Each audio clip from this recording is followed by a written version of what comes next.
Hello, and thanks for joining us. I'm Joy Behar, sitting in for Larry tonight, and what a great night to fill in, because joining me here in New York is Coulter. You could say she's a little controversial, she's a little country, she's a little rock and roll, and she's got a new bestseller out, Guilty, Liberal Victims and Their Assault on America. We'll get into that and a lot more, but first, let's talk about our new president. Welcome to the show, Ann. Thank you. Good to be here. Is there anything you like about Obama? Yes. Oh, wow. Like what?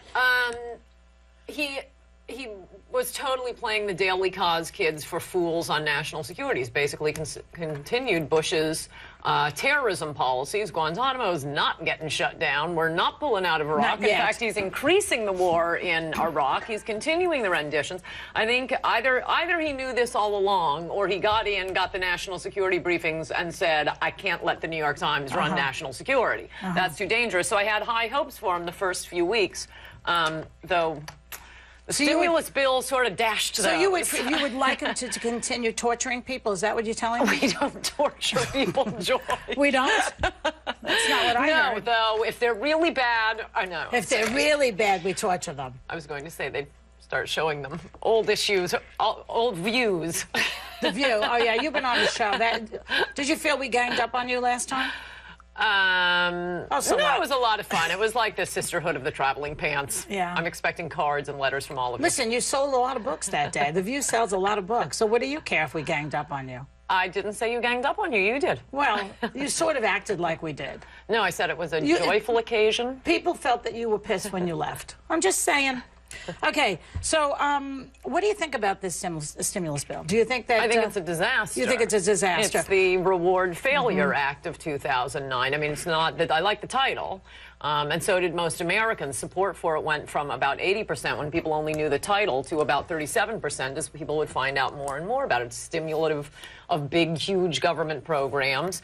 It rewards failure, and who's going to be left holding the bag? The middle class of America. Yeah, but, you know, your party has done nothing in the past 8 years to fix any of this. They ran up the deficit. Well, it only started last fall. I don't know what you're talking about. I mean, the whole economic crisis started last fall, where I promise you McCain wouldn't have been our nominee. Nobody was talking about this until the fall of last year. The economy was fine. Nobody seemed to have any foresight at all. No, everybody knew. It was exactly like the dot-com boom. Well, then why didn't the Republicans they were making do money. Something? They were in power. Well, everybody. Why wasn't everyone doing something? People knew it was coming the same way people knew that, you know, Pets.com 10 years earlier wasn't worth more than GM and GE and IBM combined. People knew that these internet stocks weren't worth as much as people were paying for them. People knew that these subprime mortgages weren't, the housing couldn't keep going up forever, but as long as you're making money, it continues. It happens with all sorts of things. But the Republican Party has now basically turned its back on this, except for 3 people, Olympia Snowe and Susan Collins and Alan Specter, right? So those are the only 3 Republicans who say, okay, we're gonna try and do something. What have the Republicans come up with?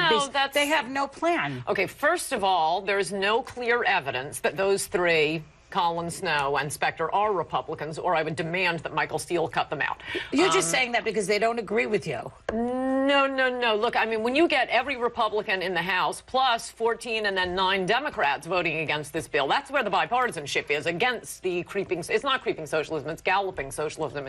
It's theft, it's immoral. It's shocking, the stimulus bill. I'm not exaggerating. And the only hope is that Republicans will come zooming back in 2 years and it won't go into effect because this is a disaster. And by the way, people who think that just because their taxes aren't going up right now, okay, you know, maybe I won't benefit from the stimulus bill, but I won't be hurt. You will be hurt. You will be hurt. Let me ask everything you've made until now would be worth half as much. All right. Would you rather that it fail so that the Republicans can be back in power in 2010 rather than try to do something for the American people? No, it has nothing to do with being back in power. Answer the question. No, I've answered. Oh, would you? Well, let's say it has nothing to do with Republicans being in power. What if it does really great? How do you know? You don't know that. Because massive socialism has never worked. I mean, Argentina tried. Japan tried it. They have higher IQs than we do. You can't borrow $1 trillion. We don't have $1 trillion. You know what that means, Joy? That means you either are in hock to China, and there is definitely massive inflation because you start printing money. That means any dollar you have today will be worth 50 cents But in a few who are years. we indebted to for the Iraq War, for example, where we spent $1 trillion also? Look, and Bush and his people brought the deficit up incredibly. So who are we in debt to for that? Yeah, and the deficit's very bad, and Republicans have been the ones talking about it for years. I think it was Bob Dole who said, let them run on the deficit. We've been running on it for 30 years. Americans don't care. Each president, because of the spending of the government, each president has a bigger deficit than the last one. You know what the entire deficit... Take a breath. The entire deficit under George Bush that you're so worried about is $400 billion. This stimulus bill is nearly $1 trillion. Well, that's not true. First of all, everybody knows, and I'm not a political person exactly, but everybody knows at this point that George Bush got a great surplus when he came into office, and he squandered it. Everyone knows that. It was a surplus on paper. Oh, I see. Okay. Now, are you frightened or gleeful that Rush Limbaugh seems to be the head of your party these days? Oh, I think it's fantastic. Really? Yeah, I'd rather have somebody, I mean, I hope, actually, we do have a lot, not that I'd rather have some, but I would like more Republicans running for office who can talk like Rush Limbaugh You consider Rush Limbaugh a Republican? I consider him extreme right-winger. I don't consider him a Republican. An extreme right-winger with 20 million listeners. Well, you know, that doesn't mean anything to me. Well, that he has 20 million listeners. You that doesn't mean that 20 million people are agreeing with him, you know. It means that they're listening. I think a lot of people are very masochistic, and they'll listen to Rush Limbaugh. You're saying that his 20 million listeners hate him and disagree with him? No, not all, but not everybody agrees with him. If you're describing someone as extreme, I think it can't be someone who is massively popular with the American people. That, I mean, that's dead down the center. Okay. All right, let me ask you something else. Now, do you listen to Rush, by the way? I used to work with him. I was on the same station. No. Well, okay. How can you describe him as extreme? We could interview one of the 20 million people who listen to him every day. But I'm not that into somebody who filibusters like that. I like a conversation. Listen to him. How do you know he filibusters? Because I worked with him for 3 years, and I know what he does. I used to work with him. In the early 90s, I had a radio show on WABC Radio. Okay, so from 20 years ago, you have decided you know that he is an extremist. I see him all the time. When he has 20 million listeners. I know his routine. I know his More rap. than anyone on TV. More than Oprah. Do you think everybody watching Oprah hates her? They're just watching it out of Schadenfreude? Would you ask Oprah? Okay, you know, do people hate you? Do people hate you? I'd like to ask you that. No. Do you think that people hate you? No. Not when I have 7 New York Times bestsellers. No, I'm very popular. But you can't have everybody love you. Not everybody loves you, Ann. People think you asked me if people hated me. I know, but you say suddenly you're saying no, they you're don't saying hate me. Saying everybody loves me. But you say because you sell books that makes you think that people love you. No, I said that indicates to me that they do not hate me, which was the question, Joy. Okay, has Ann ever dated a liberal? You'll find out if you stay with us. Have you? We'll find out later. Don't tell me now. Couple questions, actually. In your book, you devote an entire chapter to single mothers. Yes. And what happens to children raised in single-parent homes. You title the chapter, Victim of a Crime, Thank a Single Mother. What is your issue with single mothers? Because I know you don't have any kids. I mean, maybe you have stepkids. I don't know. I shouldn't say that. But, and before you answer, I just want to say, you said that single motherhood is like a farm team for future criminals and social outcasts. 70% of inmates in prisons come from single-parent homes. Hollywood actresses using single motherhood as a way to promote their careers, and it says, you say it's very selfish for a single mother to have a baby without a father. So I'm wondering. Yeah, well, we now have 30 or 40 years of social science research. I mean, I'm just citing, this is, you know, dressed up numbers crunching. I'm just giving the numbers. 80% of the inmates in prisons were raised by single mothers. About 70% of the runaways of the juvenile delinquents, juvenile murderers, juvenile rapists, raised by single mothers. And the point is, this didn't happen by accident. The illegitimacy rate alone has gone up over 300% since 1970. And as I describe in my book, this was a specific plan by the left, attacking the nuclear family. The most famous example. Go back to the. I know you want to. I'm sorry. I know you want to do this whole left thing because that's what you do. That's your act. No, but what I do want to know, because a lot of what you've cited in terms of this, just specifically this, is based on sort of not great research, because we've seen this research discounted time and time again. But why would you say Hollywood actresses using single mother? I take offense to that, of course, as you can understand, because having been a single mother, I don't think it was something I used as a tool. The point is, well, I don't think you've done it in the last few years, and this is, it has become... Are you talking about, I'm sorry, say this again? You talked about you talked about actresses in the last few years. Right, that's why I say it's the new thing, as opposed to the sex tapes. Why don't you come down as hard on the fathers who aren't there, rather than the women who actually raised their children? I'll answer that.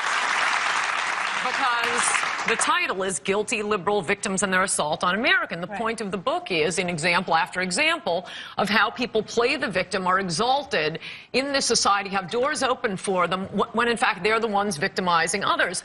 I've never heard anyone say, unsung heroes, unwed fathers. How does he do it? He has 4 children with 3 different mothers. How did he have the time to do that? You do have, as I describe in that chapter, Hollywood, mainstream media, the New York Times, women's magazines exalting single motherhood, movie after movie about single motherhood, book after book. Are you married? Sisters are doing it for themselves. Are you married? Are you married? No, but it wouldn't change the difference of the facts I cite. Do you have kids? No, and it wouldn't change the difference. Well, it would if you had children. You know more what you were talking about. Do you want children? Because I do realize that there are mothers who are divorced, and you don't blame them as much, and there are mothers who are widowed. But there are women who do want children. I'm not talking about the teenagers, the irresponsible and so forth, and need to be loved. We can perhaps, go with that. But there are women who do want children. Yeah, that's what I write and about. Single mothers. And how selfish it is. That's precisely what... And can take care of these children and give them happy homes or adopt these children. Okay, no, I am not, and nor are the studies. On all those things. Absolutely not. You are wrong about that, and that is the interesting... Kill anybody. That's all I'm saying. No, of course it's not every... The point is you look at it from the other end. When you look at the prison end, and no, it is not true that I'm leaving out race. There is, in fact, I cite a study by the Progressive Policy Institute, a liberal institute, saying that if you take single motherhood out of the equation, the black and white crime rates are exactly the same. So you take everything else out, single motherhood is not good for children. That is a fact, and it is a fact that it is promoted. I would like to ask you, because you And Ann Coulter, you make kind of a provocative comment in your new book here, Mugged, and I think it's on page 151. You write that various groups, feminists, gay rights groups, and those who are defending immigrants have commandeered the black civil rights experience. Yes. What do you mean by that? Yes, I'm glad you asked that, because I think it's one of the most important points of the book. I mean, I think the way liberals have treated blacks like children, and many of their policies have been harmful to blacks. At least they got the beneficiary group right. We do have to, I mean, we shouldn't. There is the legacy of slavery and Jim Crow laws. We don't owe the homeless. We don't owe feminists. We don't owe women who are desirous of having abortions, but that's, or gays who want to get married to one another. That's what civil rights has become for much of the left. They dropped the blacks after 5 minutes. Immigrant rights are not civil rights?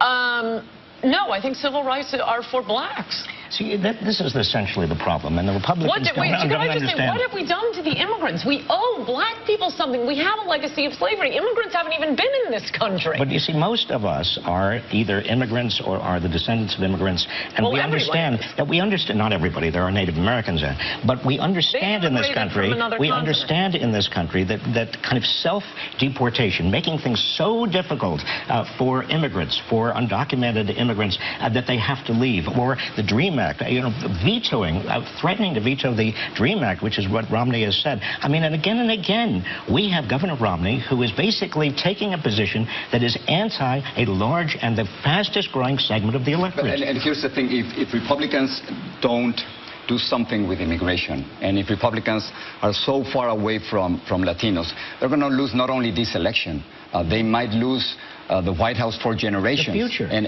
Texas to turn from red to blue. That's why the Democrats are dropping the blacks and moving on to the Hispanics, because they're a larger group of Hispanics now. But could I just say to Jorge, I hate to disagree with you when you're attacking President Obama, but I think the point on immigration is you can have open borders or you can have a welfare state. You cannot have both.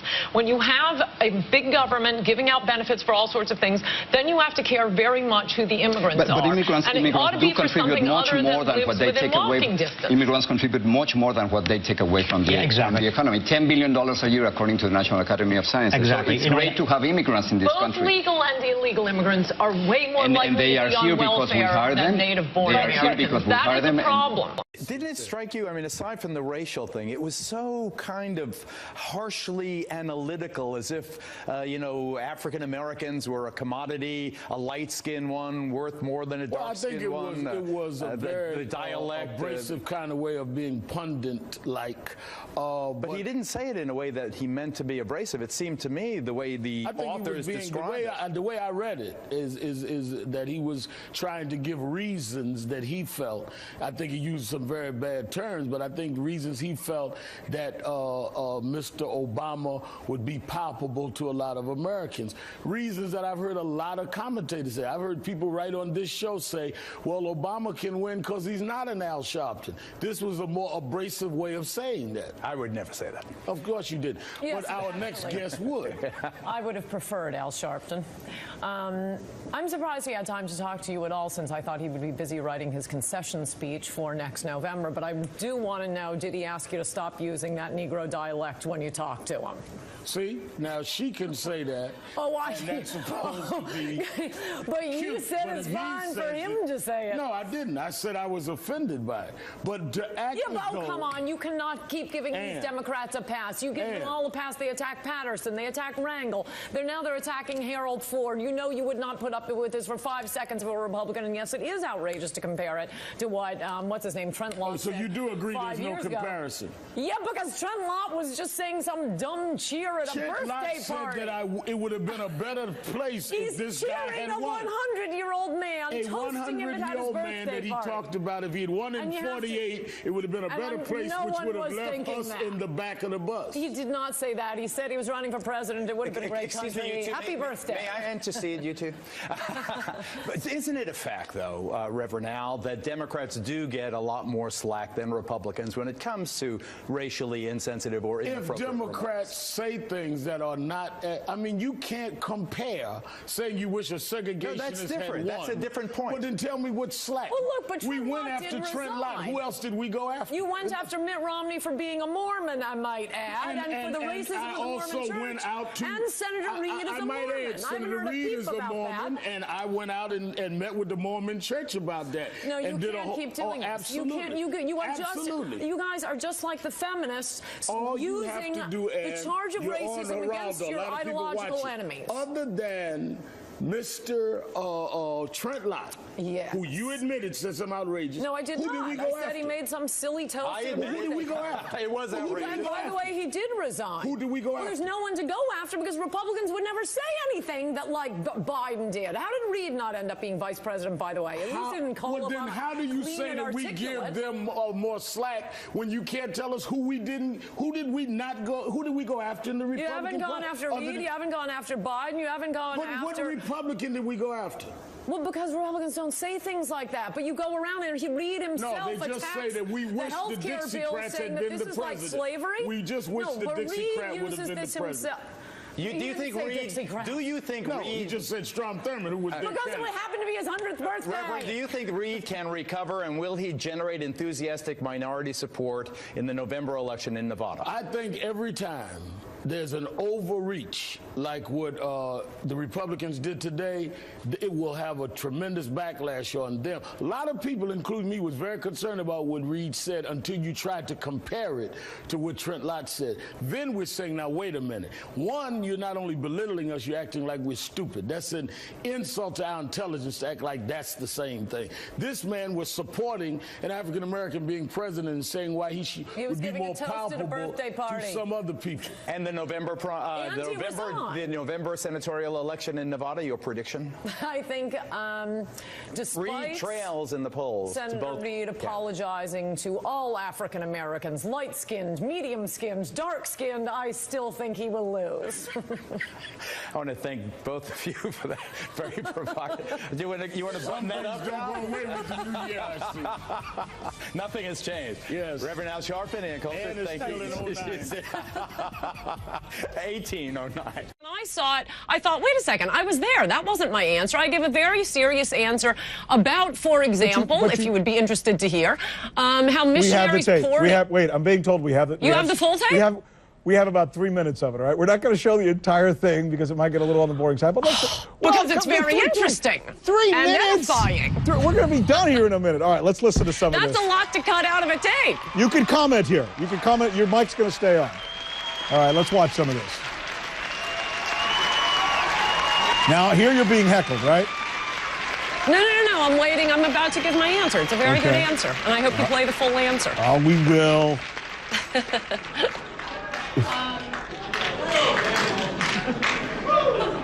The first, you dropped a line from the first quote. It was invade their countries, kill their leaders, and convert them to Christianity.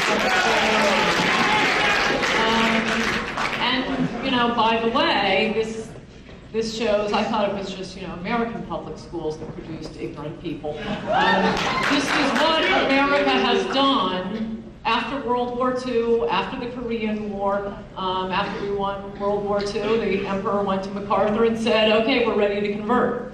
And MacArthur said, well, actually, we don't convert people forcibly. Also, as he's described, he said he didn't know whether to convert them to Protestantism or Catholicism. But he put out the call for Christian missionaries to come to Japan, and they poured in. And you don't convert people forcibly, but Christian missionaries have been operating throughout Japan for years, and they certainly have religious freedom in Japan. And I would add, we haven't heard a peep out of it.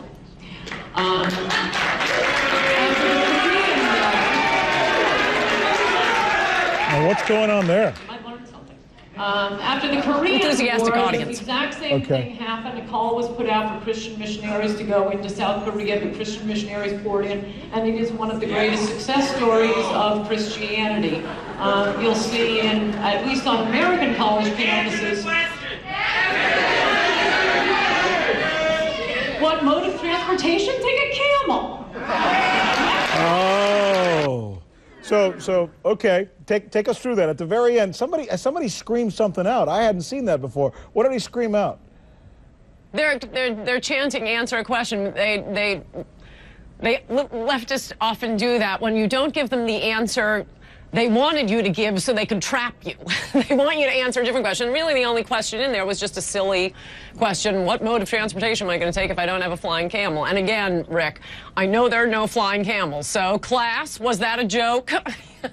Yes, it was a joke. So, you know, asking someone to explain what a joke is, I think is a little bit silly. So should you say I should have made? And a I camel? suggested. So, wait. The second time they started the answer the question chant, I suggested we get them working at Guantanamo. They would be fantastic working with terrorists. Should you answer the question? Should you have said? Should you not have used the camel reference, knowing that that is a very specific thing to Muslims and people in that part of the world? Right. That's why it was a good joke.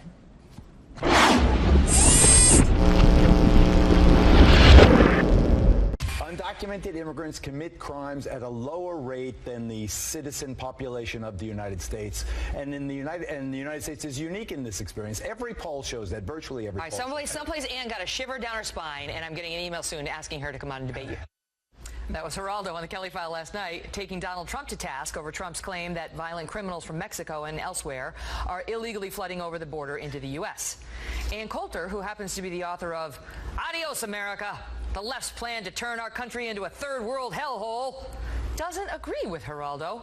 So she is here to respond, and Geraldo is back as well. He's host of Geraldo Rivera Reports and a Fox News senior correspondent. So, Ann, let me just tee it up for those who have forgotten somehow with Mr. Trump's remarks that started it all. When Mexico sends its people, they're not sending their best. They're not sending you. They're not sending you. They're sending people that have lots of problems. And they're bringing those problems with us. They're bringing drugs, they're bringing crime, they're rapists, and some, I assume, are good people. Okay, go ahead. If you want me to start, I feel the same. Okay, Dan. Okay, first of all, I'm not hesitating. There's a 3-second delay here. I want to thank both of you for doing this. A big part of my book is that we won't even have the debate on this. I think the first most important point is these are not people who have a right to be here. So I don't care if there are 2 rapists. I don't care if there are 2 people coming in who are collecting welfare. Immigration is a government policy like any other, and it ought to be used to benefit the people already living here. That includes recent immigrants. There should not be any criminals illegals coming in. I mean, it's bad enough having people come in who are accepting government, who need government assistance. To be bringing in people who are felons, can't we cross that off the list? Secondly, I asked your producer if we could run this during the program. I got here a little bit late, and that was just look at the Los Angeles County's most wanted list, whether it's the top 10 or the top 100. The idea that immigrants are committing crime at a lower rate than the native population is preposterous. My complaint, as described in the book, and why this book became this book rather than just a few chapters, was that the government won't simply count and tell us. So whatever facts there are, it's always people looking at ancillary facts, things like a most wanted list. Why doesn't the government just count? Go ahead, Geraldo. Well, I think, first of all, her basic premise, the title of her book, Adios America, is an insulting insinuation that Latinos are somehow going to pervert and drag down and degrade the America we all know and love. This is an insult. It is an insult that is, I won't use terms like racism, because I don't believe that Anne is a racist. What she is a polemicist. She's written a screed, a diatribe here. She had a point she wanted to make, and she, in her very sharp and witty writing, has made it. Now, when I say that immigrants commit less crime than native-born, it's from surveys that I've done. For 2 books I've written on it, The Great Progression and His Panic. His Panic is appropriate especially for Anne, how Hispanics will lead America to a new era of prosperity. Oh, that's Great Progression. This one, Why Americans Fear Hispanics in the U.S. That's Anne. She fears Hispanics in the U.S. This is great. It's like going to the library. Crime is at record lows in Los Angeles and in New York, the cities that you would assume would be the most impacted by the huge Latino influx. Okay. Even with a slight let me let Anne respond to that. But we're first, still at levels from the 1950s. I want her to define polemicist.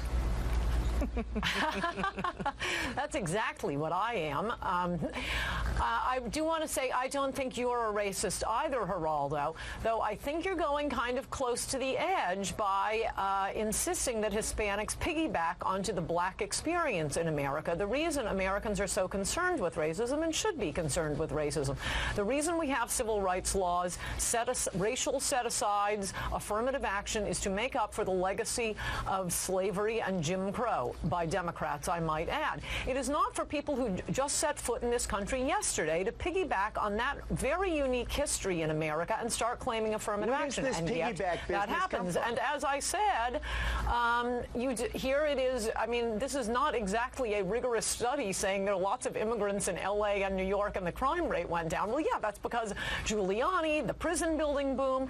It's a fact that only about 1/3 of California prisoners are white. So are you saying 2/3 of them are black? Okay, go ahead. Let him California respond. has one of the smallest black populations in the country, only like 6%. According to the Congressional Budget Office, these immigrants, the undocumented immigrants, contribute more in revenue to the United States pot than they take out in benefits. That's according to the Congressional Budget Office. According to the Social Security Administration, there is $100 billion paid by undocumented immigrants into Social Security with fake numbers for benefits they will never retrieve. That is their gift. That is their gift to us. They have remade entire neighborhoods, Passaic, Patterson. Go to Washington Heights. Unlike Anne, who researched the book from her computer, I've been to all these neighborhoods. I've been to the border. I've seen the immigrant vitality. We're all immigrants here.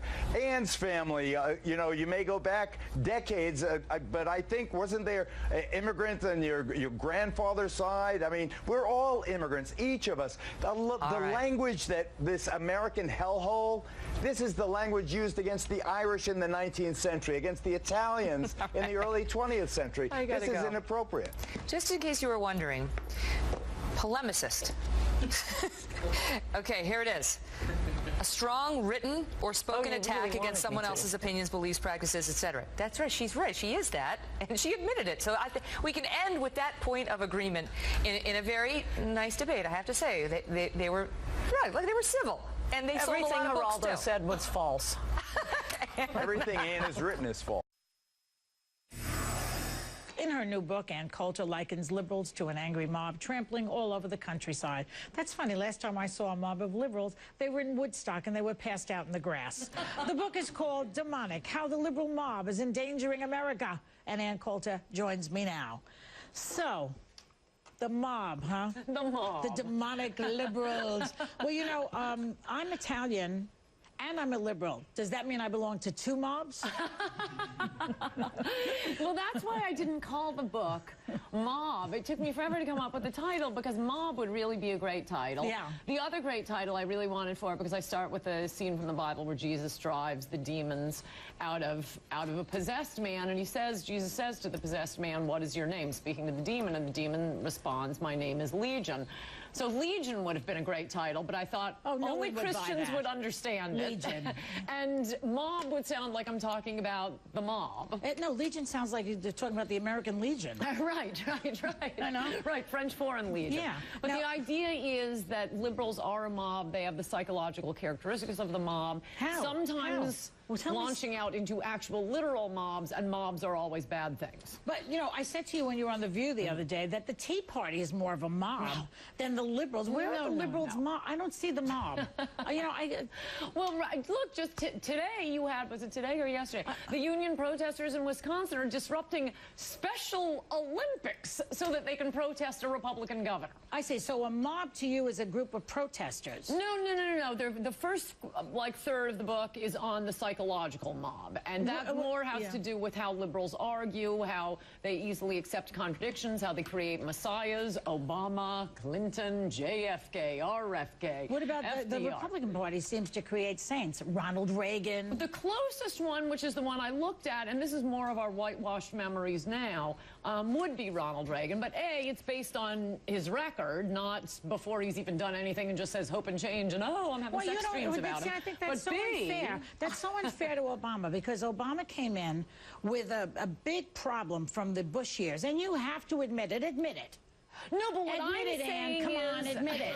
Just admit that one thing, and I'll let you talk the rest of the time. No, because you're going to trick me into talking about the economy again. And once again, we'll drive away the viewers. I don't want to talk about the economy. No, but that's not what I'm talking about, whether he inherited a problem. What I'm saying is he hadn't done anything yet. The love for Reagan, to the extent you'd call it love, is based on an 8-year record, not on a presidential campaign, point one. But point two, as I describe in the book, I went through Lexus throughout the 8 years of the Reagan administration. Reagan wasn't even the most popular conservative his first year in office. His favorite newspaper, my newspaper, Human Events, was attacking him so much that the Washington Post reported that Reagan met the editors and said, well, I'm still reading you guys, but I'm liking it a lot less. It's a question Liberals of would drink Obama's bathwater. That's so ridiculous. There have been articles about how women are had sex dreams about Bill Clinton. They are having, in the New York Times, Judith Warner, having sex dreams about Obama, and don't act surprised by that. So what's wrong with that? I promise you I am not having sex dreams about Dwight Eisenhower. Yeah, but I had them about President Taft. You know how fat he was, President Taft? They had to make a special bathtub for him. Did you know that? Yes, I did. We don't want any fat guys in the White House. No. It's part of what makes me think that a Chris Christie 2012 presidency could. I know you love him, don't you? Yes, I do. I asked you on The View. You can use the Taft bathtub. I asked you on The View if you were a chubby chaser, because you love Christie so much. But you know, New Jersey's starting to turn on him. He cut the education budget so severely. I mean, what is he going to have, Snooki as the Secretary of State when he's president? Come on. No one will be able to read anymore in New Jersey. He is not going to have Snooki as the Secretary of State. That is a mob technique of making up some story that has nothing to do with the facts. Oh, wait a second. As if you don't. Give me a guy. Give me a break here now. I really got You make up so many things in this book. You make up so many. Like what? Look, I'm plugging it while I'm yelling at you. Thank you. Good work. See, that's the kind of girl I am. I'm so nice. Thank you. I mean, look at the things I found out. Okay, Tea Party violence. Right. A brick was thrown through the window of the district office of Democratic Representative Louise Slaughter in Niagara Falls. I remember that. They don't know who did it. Who did it? Not the Democrats, not a liberal. Right. She's a Democrat. Okay, but in the cases I give of liberals, for example, biting off a finger of a Tea Partier, There are eyewitnesses. They know who we're looking for. When the Kenneth Gladney was beaten up at the Tea Party in St. Louis, there were 6 arrests. They were all SEIU guys. Just because a Democrat has a brick thrown through a window, there are a lot of bricks thrown through Republican congressional windows. This is one of my favorites, We need though. a suspect or an actual arrest. Okay, whatever. This is good. Representative James Clyburn said he received a fax with an image of a noose. I thought it said moose. I thought Sarah Palin must have sent it, but it says noose. That wasn't nice. Somebody cut the gas but you don't know who did it. Oh, it's all around the same time that they were protesting Obamacare. Oddly enough, they've never actually traced such an attack back to if it walks like a duck and it talks like a duck. No. And in fact, I would say after all of the many false accusations of racism, from Tawana Brawley up to Duke LaCrosse, to the claim that conservatives were yelling the N-word 15 times at Democrats, all of them turning out to be false, I don't believe the noose was sent by a conservative. I think you start with the presumption these days that the racist act is a hoax, and then, if you produce proof, I'll change my mind. The thing that you do, Ann, is that you find what will support your argument, and then you write a book about it. Well, of course I find what supports my argument. But you don't have 2 points of view on the situation. No, you do not. No, I disagree. Look, I told you, I considered your point, which I think is the best point that can be made of whom conservatives would at all come close to worshiping like a messiah the way liberals worship Clinton, Obama, Hillary, John Lindsay. I looked at it. I went through it. Look, it takes me a week to go through 8 years of Nexus to see how Reagan was being written about, and it's simply not true. He was not treated as some sort of idol. It was always conservatives angry at him. Okay, so it's after the fact he's being canonized now. Not that much. Oh, come on. You cannot turn on a conservative personnel on television without them quoting Ronald Reagan did this, and did this. Look, even his son doesn't canonize him the way Fox TV does. Look, some conservatives may have some mob attributes in a small way, but I don't. Boy, what a concession. The main point, no. But we, like I say, we admire him for his record. It's not that we want to have sex with him or drink his bathwater. And the other point is, often Reagan is brought up because you're contrasting him with the candidates we're dealing with now. This other thing you said about... to say this isn't Reagan-esque. This other thing that you said about Obama, the women want to sleep with him, and President Clinton. Who would you rather, President Clinton or Mitch McConnell? Tell the truth. I actually think that Bill... I've never understood the thing with Bill Clinton. I think he is a butterball. You'd actually rather sleep with Mitch McConnell? No, that isn't my choice. The two that I think are about the same are Newt Gingrich and Bill Clinton. I find them equally unsexual. Oh, no. I find each of them saltpeter. Newt Gingrich looks like Chucky. Yeah, as does chubby Bill Clinton, whose greatest moment on the football field involved the saxophone. He was locked in his gym locker throughout high school. Those are always the politicians who cheat, by the way. No, but Clinton has a certain way about him that's kind of sexy. I could say it. Oh, and you tell me you don't create messiahs. No, he's not a messiah. He's just a sex object. Okay, no, I promise you no conservative would say that even about Reagan. And he was a movie star. Well, he wasn't that sexy, though. He had no sex appeal. My point is being proved. No, but I thought George Bush Jr. had some sex appeal. How do you like that? Stopped in her tracks. I promise you conservatives were not having sex dreams about him. Well, maybe I do. You say that liberals belittle their opponents, but then you get things. Yes, that's what you say. No, I don't. Because I belittle my opponents. I promise you I'll cop to that. Okay, I ridicule them. No, what I say, and it's not me, I'm quoting Gustave Le Bon, the father of groupthink, describing... Gustave Le Bon. Did you date him? He wrote this in 1896, and I'm old, but I'm not that old.